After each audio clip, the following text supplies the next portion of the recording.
2, 3. Good enough. That was good. That was good enough. It sounded like it was just one. Episode 2 of the day. Whoop!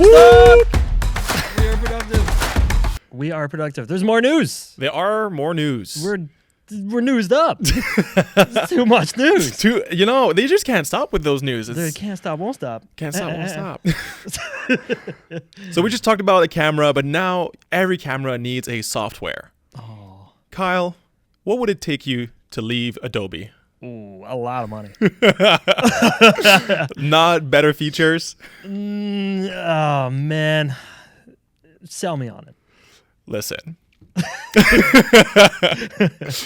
Filmmakers all know and love DaVinci Resolve. Okay. I think if you are a professional filmmaker and you finally graduated from Adobe, you move to Resolve. It just has a lot of aspect that Adobe and Final Cut use different software to do. Now you can edit, color grade, do fusion and like animations on DaVinci, and they just dropped a new update. Hey. This new update now includes more features, and one of them for photos. Hey. All right. You can now edit raw photos on DaVinci Resolve 21. And I think that's pretty huge. Yeah. Mainly because it kind of looks really nice. And I think for filmmakers who also happen to take photos, it's nice to just be able to use what you're used to for color grading on the photos. Because everything you can do on the colors page, the color grading page, you can do for the photos, for the raw photos. Okay. So This interests me for a couple of reasons, and I'm gonna let you finish. But I want to translate this into Adobe speak real quick for people. Essentially, the equivalent of Premiere Pro allows you to do so much more in editing that you would also have to use After Effects to do for film. Right? Yes. And then now they're allowing you to edit still photos in the way that Lightroom would allow you to edit still photos. Exactly. Competitively. With Basically, similar form factor. Imagine if the After Effects, Lightroom, and Premiere became one. Okay. One software to rule them all. There's a lot of problems with that, but I'm gonna let you sell me on it. No, there's a lot of different updates. It's not just a photos page. I think Adobe I think Little Freudian slip there. I think DaVinci really went the AI route this time. There's a lot of new AI tools that they've added. One of them being a bit scary because now it's a feature that Adobe did announce like years ago, but just never really, or they kind of canned, which is AI voice duplication or replication. Okay. So now it only needs 10 seconds of someone talking to be able to recreate that voice. And then you can just type in whatever text you want and you can get that voice. I do not like that either. I don't like that one bit. It is scary. Convenient, but I don't like that. DaVinci used to have that feature as well, but you would need like 10 minutes of someone talking, and then you would have to record yourself talking to basically change your voice into someone else's voice. So you would have to say the things, and then it would take what you say and change it. Yes. Okay. But now it's just 10 seconds of me talking, and then you can just type in whatever you want, and I just declared war on Tanzania. So it will like manipulate your mouth to do the words, or I think this is more for like voiceover. So it takes the words that you've already done and then changes the... I'm confused. No, think of it more of like if you're doing voiceover, you forgot maybe a line. You don't want to record yourself again, or you want to make someone say something else just over. And then, so I guess for like animation, that's great. But it can't make you say something. But there is a new feature in the AI tools again, where you can change someone's facial disposition. Okay. So if people are just neutral, you can make them smile. So it'll like stretch the mouth and create a smile. In film or photos? And probably both. Oh, right now they showed it for film, which is I think a lot more hard. So I think for photos it's great. Because then you can create small little animations as well. Yeah. Mixing the photos in Fusion and then adding that. AI face reshaper, they call it. Face reshaper. Yeah, which is a little on the nose. But okay. But it doesn't say here if it's film or photos either. But I think one of the big thing that is interesting me is the fact that you can, yes, you can import photos. You can shoot tethered. Right now, Sony and Canon are the only one that are compatible for tethering. Okay. And I believe it sends in the RAWs, That's nice. which is, really nice. Because I can't figure. I mean, maybe Lightroom can do it, but I can't figure out how to get RAWs to send into Lightroom in real time. Yeah. Which is a bit annoying because like it would just be nice to have the Capture RAWs. One is like the go-to. for Yeah. that. Yeah. So now this is definitely like attacking Capture One in that sense. You think they're gonna just consume Capture One at some point? That DaVinci's just gonna buy them out? No. No. You don't think so? And just steal their functionality? I mean, they already have the functionality. Maybe they don't need to. Yeah, I don't think they'll buy them out because I don't see the point. Mm. And then to buy someone out, you would need to they would need to want to be bought. Yeah. And Yeah. I feel like Capture One. Yeah. Or they're poor and know they're beat. So Yeah. I mean, what Capture One is. This is putting Capture One in danger. I'm not too concerned about Adobe, but Capture One I'm concerned about. Yeah. This is putting them in danger, I think. So it's that's a pretty big, like huge update, especially because DaVinci was they were only saying like, yeah, no, the next update will just be like fixing bugs, making the software run a bit smoother. And then as they were doing that, like, oh, actually we kind of went further. Oh, and we kept adding stuff. And well, you know what? Let's just revamp the whole thing. Jesus. And okay, so what else is included in the AI? You have IntelliSearch, which is a way to search through your footage using AI. So it'll know if you're, let's say that you have like a whole gallery, you've just filmed the wedding and you need to search, the bride, the groom, maybe the table or something that you're like, a kid. You can just type that in and it'll find footage with that. That's life changing. That is life changing. That's a huge quality of life update. I've seen different software just popping up with the same features, just like to search your folders in your computer. Having that directly into DaVinci is it's quick things. Yeah. Yeah. Massive. Another one, State of Focus. That's just if you shot a very like a low depth of field shot, you can now add and change the focus plane.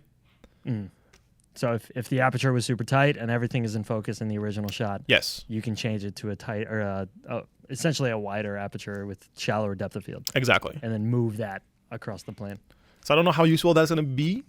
Sounds like tilt shift. Yeah. To me. Kind of.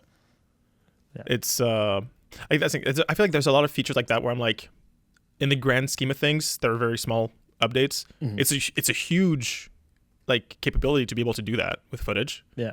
But I feel like it's going to be used very, like, not that much. The only way I'd see it being useful is if you shot in f8 and the client goes, "Can we have more focus on the subject?" Yeah, essentially. Or if you think like creatively, it's going to make more sense if it's a shallower depth of field, but not necessarily changing where the focus is, because that seems to be where they call it like adjust focus with AI cinefocus. Yeah. So it seems to be sold as like you can move the focus, but it's not. It's just you adding a shallower depth of field later. Exactly. Yeah. It's just like a better focus filter. Could be fun to have. Could be fun to play with. Yeah. Don't know how useful it is, but yeah. Perfect for students to just learn things. Yes. Another big one. This one's a bit scary as well. Face age transformations. You can now de-age or re-age. Age. God, why? Why are they doing this? Do you want to look younger or older? Why do you need that? Now No, you dude. can. I want to look like me. Fucking this.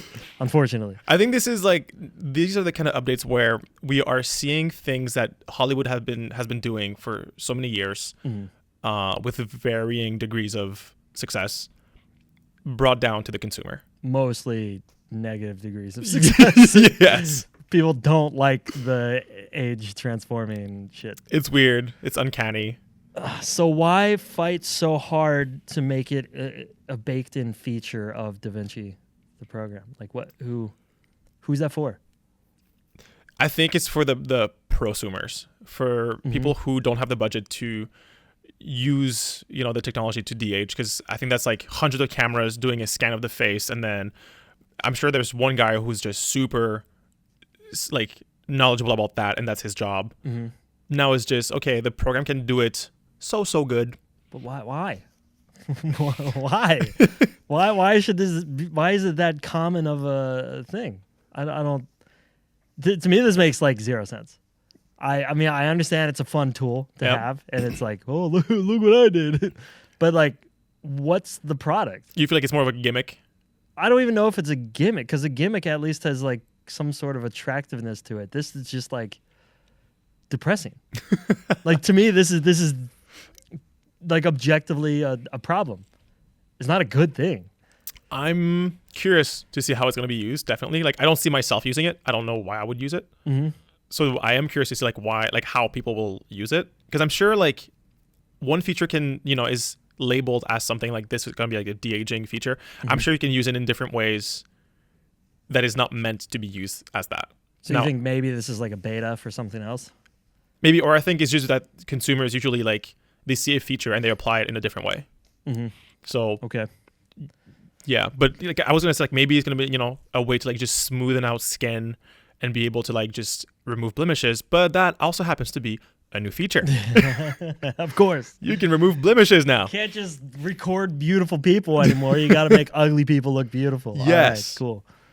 So, I think that's kind of nice. Especially if like you're an actor, like if you are having a bad day, you have maybe like one pimple, and you're feeling self-conscious. You can just easily remove that without having to track anything. Hair and makeup is gone now.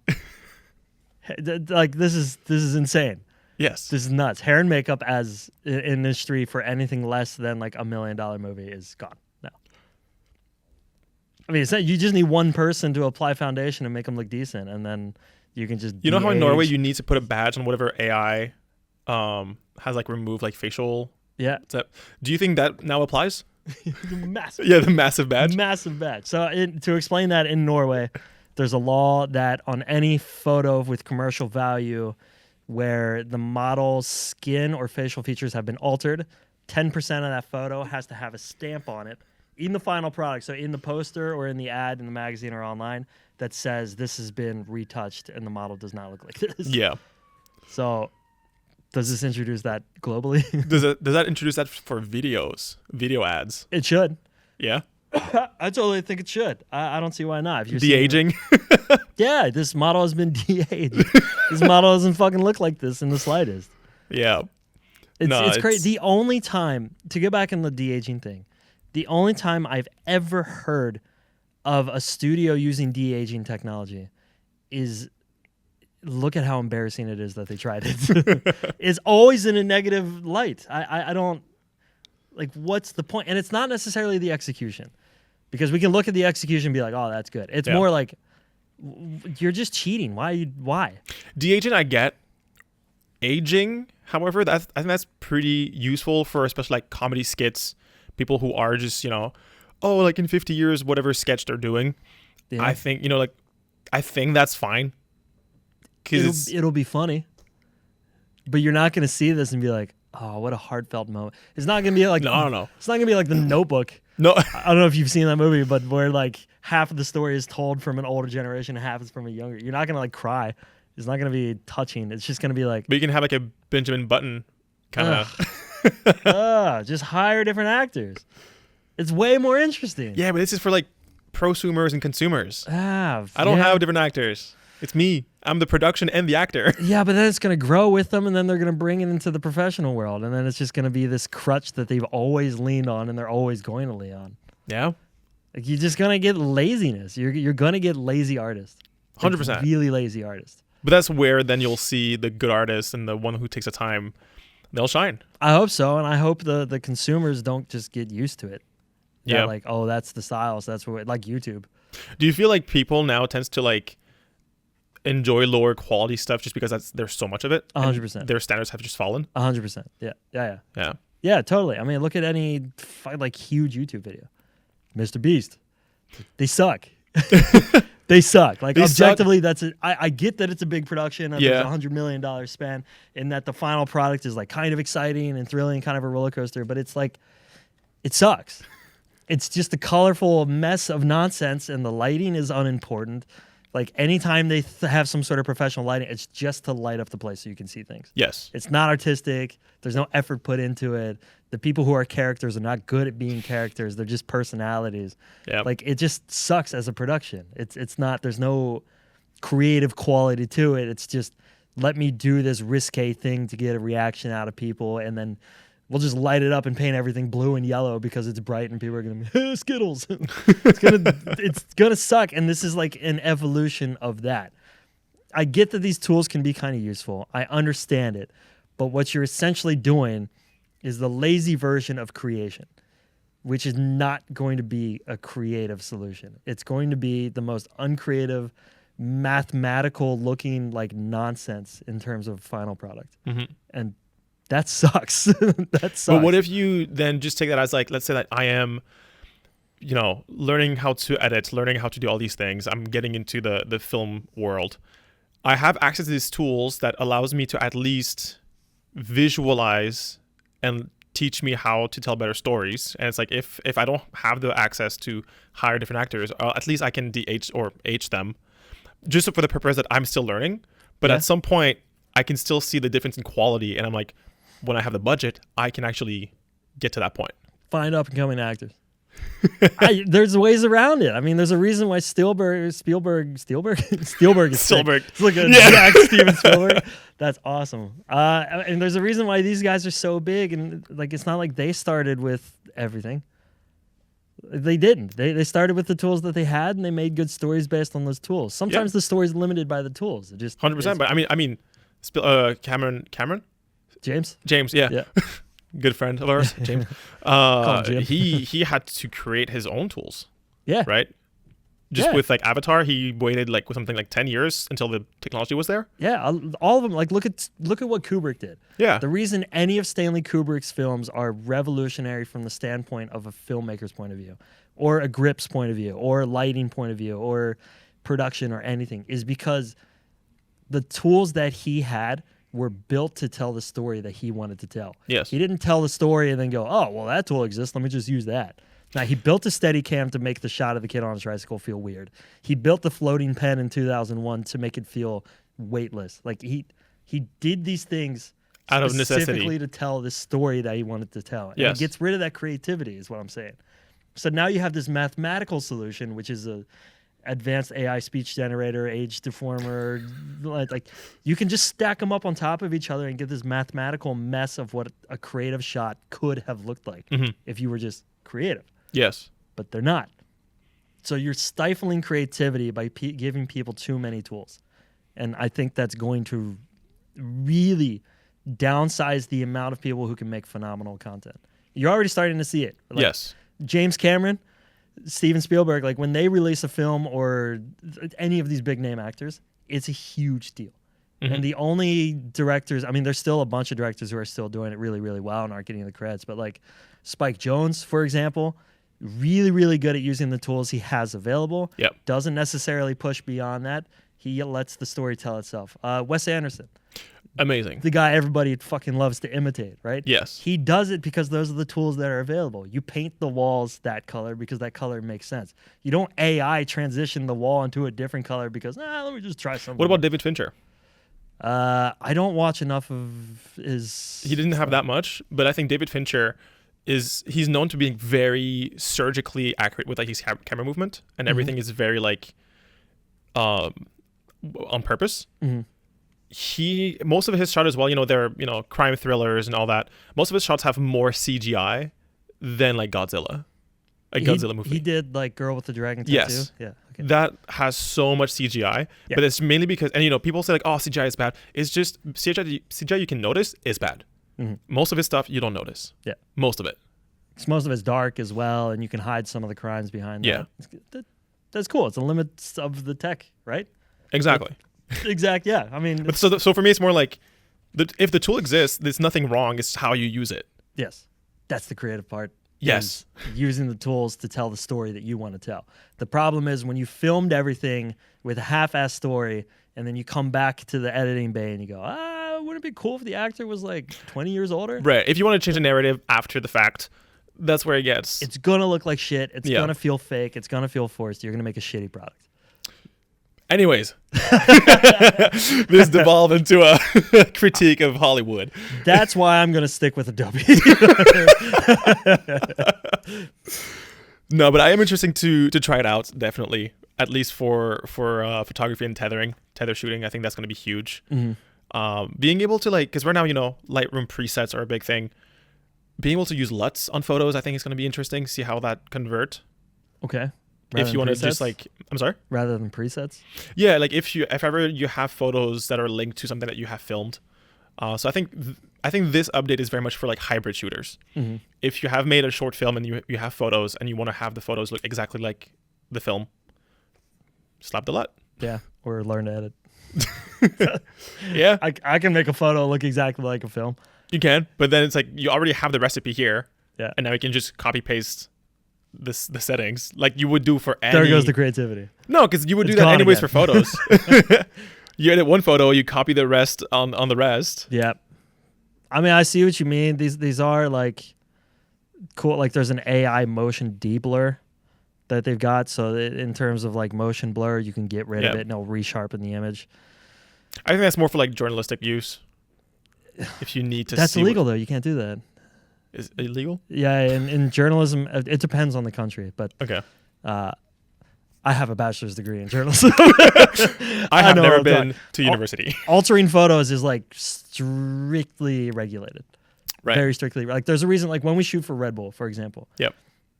Red Bull has a clause in the Red Bull media pool that if you want the journalistic version of the photo, you can request it. So anytime there was something altered in the photo, they can come back to you and ask, can I have the original one? Because legally that's all I can use. Right. So there's a lot of restrictions in that. So I think none of these tools are useful for.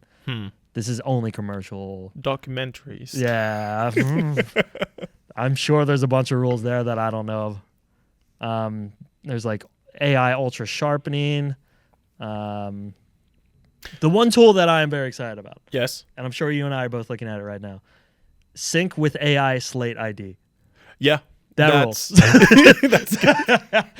Anything that makes just the whole organizing simpler. Yeah. Thank you. Perfect. We need that. Perfect. That one makes all this shit almost worth it. Because it means we don't use slates on shoots. No. Our shoots aren't complicated enough. They're not big enough, whatever. But the thing that made it complicated was having to go back and relog with the slate and so forth. I'm kind of tempted to get a slate now and just have it on set. Yeah. Just because of this. Because then everything is organized and then it's okay, cool. Now we have a list. We know which take we preferred. Yeah. And we can find it so easily. Even just a really chill 2-hour, just quick social media level commercial shoot. It would be kind of nice. Take one. And then it organizes. Take one, take two, take three, take four. And it names it too. It renames all the files is what I saw. That's awesome. That's great. And then you can search for the files. There's no way we're not. And then you can search for Greg. Yeah, that's sick. There's no way we're not going to use that. I think that's a phenomenally powerful tool. I think that's great. Yeah. I think everything else is. I'm worried about the next generation of content creators. I'm waiting for the day that DaVinci or CapCut or any place drops just an auto edit where you bring in the footage and it'll just create versions of whatever for you. Photoshop almost has that already. Whoa. There's a way in Photoshop that you can mimic colors of something already edited with just a few clicks. And it kind of sucks. At this point, it's why? Yeah. Why do you do it? Yeah. Are you trying to get better at it or are you trying to just copy somebody else? Yeah. If we take it as creative art, you can compare it to making music, right? If you're a guitarist and you want the tone of a professional guitarist and you want sort of the timing of a professional guitarist, you can upload 10 seconds of Slash playing a riff. Use your own Fender Stratocaster or whatever guitar you have. Try to play it. The timing's way fucking off. The sound is way different because all you have is a little baby amp. Yeah. And then just tell it, replicate this. And then it perfects the timing in post, changes all the notes, and then it's... But at that point, it's for that, I'm you didn't play this. Yeah, but what's the incentive to get better? Yeah, 100%. And become more of a creative powerhouse and somebody who's genuinely able to stand in front of a crowd of people and nail it. Yeah. That's what this is. Like this AI nonsense that DaVinci is including into their program is like technically impressive. We look at it and go, wow, that's a cool thing. But it's just limiting the amount of creativity that's going to be incentivized by the creator. Yeah. That sucks. It's a fun thing to do. Photography is fun. Playing music is fun. Instruments are fun. Like creative endeavors are fun. Painting is fun. Why get rid of the process just so you can have a product that looks semi-passable? This is well on the road to fucking that up for so many people. Yeah. Scares me. It's weird times. It's seeing the field actively changing while we're in it is crazy. It's analog to digital. Yeah. It's the same thing the analog guys cried about. And I mean, sure, yeah, it did make me a lazier photographer, but it didn't make me less of a creative, like, image creator. No, because now I feel like analog to like digital, your world just opened. Like now you have more flexibility. The convenience. It made convenience possible. Yes. Which is what the AI slate detector does. These are the things we want. AI convenience creators. Yeah. We don't want AI creative. It's exactly. I don't want AI to choose how young someone will look or how they will look at that age. I hate it when you put it that way.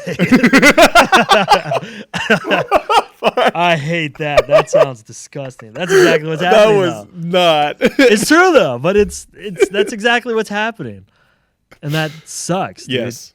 That sucks a lot because you know we're gonna get a film that has Scarlett Johansson at 45 years old, looking super hot and aged super beautifully, but someone's gonna take that slider and push it down a little bit, and it's going to be a huge problem.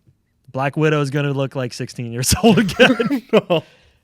I hate that idea. It makes me so uncomfortable. I think actors should be able to grow into new characters when they. Yeah. This is just going to make it. I mean, the Marvel universe is going to live forever. I mean, at some point, we'll have. Didn't they bring back that one actor? Or yeah, they did that with the driving one. What's his name? The Vin Diesel and Fast and Furious? Yeah. They brought him back from well, once Paul Walker died, they had one final shot in Fast and Furious 7, I think it was, or something. When they're driving where they were driving side by side and they split away. The thing is, so de-aging technology was so shitty at the time that they hired Paul Walker's brother to be the stand-in, who looks a little bit, and then they slightly tweaked some of his things. And it looks so bad. It looks like complete garbage. It looks like shit. But in that case, it's fun because it's a homage to the guy who created the entire universe. Yeah. Like this. I mean, he didn't create it, but essentially without him, it wouldn't be here. So there are use cases for it, but it's going to be abused way more often than it's used. Yeah. That scares me, especially when it's young kids. Definitely. Because this is targeted towards kids who don't know exactly what they're doing yet. And it's going to make their job a little, like the prosumer, like you said, somewhere in between the Hollywood level and and they're just going to lean on these crutches and get used to it. And it's going to grow with them. And then it's going to become shit posting in Hollywood. I feel like we're already at that point. Just the shitty Hollywood movies. Yeah. It's gonna be more 100%. It's just it wasn't as easy as moving a slider. Yeah, you had to hire a crew. All right. Well, hey, that's a new update. I think we're gonna end it here. Bombshell. Yeah, I don't know. I'm excited to try it. This doesn't sell me on it in the slightest. I'm still on Adobe. The only things that do sell me on DaVinci is that it's a one-time payment. Yes, huge. That's huge in this day and age. Huge. Massive. Even Final Cut now has gone, and they released a paid subscription services for all their catalog. For all 5 of the people who use Final Cut? Yes. Good for them, I guess. Yeah, sick. No, bad for them, right? I don't know. The DaVinci, sure. I'm glad you made it easier. I'm glad so many people are switching. I'm glad there's competition for Adobe because Adobe was a monopoly. Yeah. But calm down. Yeah, on that note, thank you guys very much. This was a bit of a long one, but I appreciate you being here. Peak. We'll see you in the next one. Peace.